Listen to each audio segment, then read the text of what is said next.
It's me! Hello and welcome back to Trails into Reverie. We are now going to have the look at C's group, the mysterious rebel leader who has hired two assassins, Nadia and Swin, and also Lapis, Nap time? Nap time. a perfect AI Rosenberg doll that was delivered to him. We also stumble across Jingo from Nine Valley, because, well, she is a nice character and always a riot.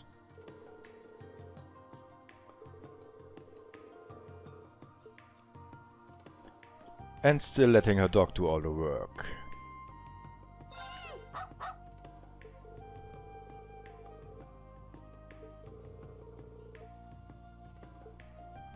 So let's finally talk about the third path of Reverie, the one with Z and his group. Z is the leader of the reborn Erebonian Liberation Front. There already was a Erebonian Liberation Front back in Cold Steel 1, and the leader was Z2. He also looked like the Z here, with the mask and all, but the Z back then was Crow Armbrust, and he was a student at Thor's military academy and was transferred to class 7 at one point. So he was infiltrating his greatest adversaries at the time. A real cool guy. He had a bigger role in the rest of Cold Steel 2, and well, that's about it. He was not seen in this Reverie game up to now. He is kind of gone. Nobody can reach him. And there's of course the possibility he is back in his old suit, but most people don't think that's the case. This C being Armbrust again seems to be out of place. For one, he used some staff weapon and later guns. He never used a sword. He was quite theatrical in his Z persona back then, but not like this guy. He is hamming it up quite a bit. There are many mysteries around Z, and there are quite a few things that just don't add up. First off, how he met Nadia and Swin. Nadia and Swin are some runaways assassins. They have been trained very well, and I guess they are running away from being assassins. It's not quite clear. They take on odd jobs, and one of these jobs was carrying a suitcase to a target. A target they didn't know how to reach and didn't know where to find. They only knew one thing. The first guy who says he is Z is the one who gets the suitcase.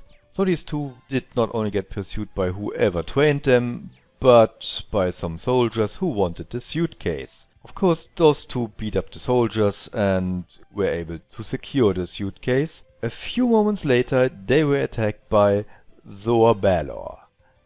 And that's when Z showed up and helped them defeat that thing. That's the first thing that just doesn't add up. Zoa Balor shouldn't be here. He was the combat puppet of Black Alburg, and since Black Alburg is gone, I don't know why Zoa Balor would be roaming free like some ordinary monster and would be on that road at that very point in time. It just is too much of a coincidence. However, after the battle, Z tries to steal the suitcase, but the two kids have none of that. It's only after he introduces himself as Z they realize, yeah, that suitcase is supposed to be yours anyway, so please take it. He then opens it and in there is Lapis, a Rosenberg doll with a conscience. Think of her as a small android, but way cuter as Data from Star Trek. We're not quite sure what's up with Nadia and Swin. We only get the bare-bone backstory, but we can already assume their backstory is quite dark. How and why there is a creature like Lapis is anyone's guess. Rosenberg was always a bit mysterious in its own right. Lapis has lost her memories, so we have a doll with memory loss, which is convenient because quite a few answers would have been given if we had a doll without memory loss. If we wanted to speculate on the identity of Z, well, that is a bit of a complicated matter. We do know it's probably not Quo because the weapons don't fit. I don't think this guy has the resources to abduct the Courageous too, so that is a mystery in itself. He seems to have used the fact that the Courageous is abducted as a means to get whoever is searching for them to go to Heimdall. Then how did the Courageous get abducted? If we look at Z, he has a sword and his very special way to talk. It's me! And if we assume it's a known character because everything else would be a little boring, we can rule out people who don't use swords and... Got you! well, he doesn't use a katana, so Arios, who is also unaccounted for since the signing ceremony, is out of the picture too. I'll take care of it. It's not a comically oversized sword like Laura uses it. The sword looks just like the one Eustace uses. Or his brother. But his brother is busy playing Supreme Leader in Crossbell, so even if he would fit the bill most, that's unlikely. We learn a little more about Nadia and Swin in the Reverie corridor. We have them encounter Rixia in Crossbell, and they fight due to a misunderstanding. Both of them think the other side was sent out to kill them or capture them. Since they are both in the same line of business, it gets a little heated, and after that they make up and talk a little. This is all seen by the device that mimics the function of the moon doors from Whales in the Sky Part 3. I'm 100% sure there will be more of these little stories later in the game. There will also be more stages of Magical Girl Alyssa. Are you ready? Bye! Nana, you're so amazing! I know, right? We learn a good chunk about at least Nadia in this exchange. So, might I ask if either of you are proficient in torture? It doesn't sit right with me, but I can do it if needed. Yeah, I got you, boss. The trick to torture, you see, is that you've got to take it really slow.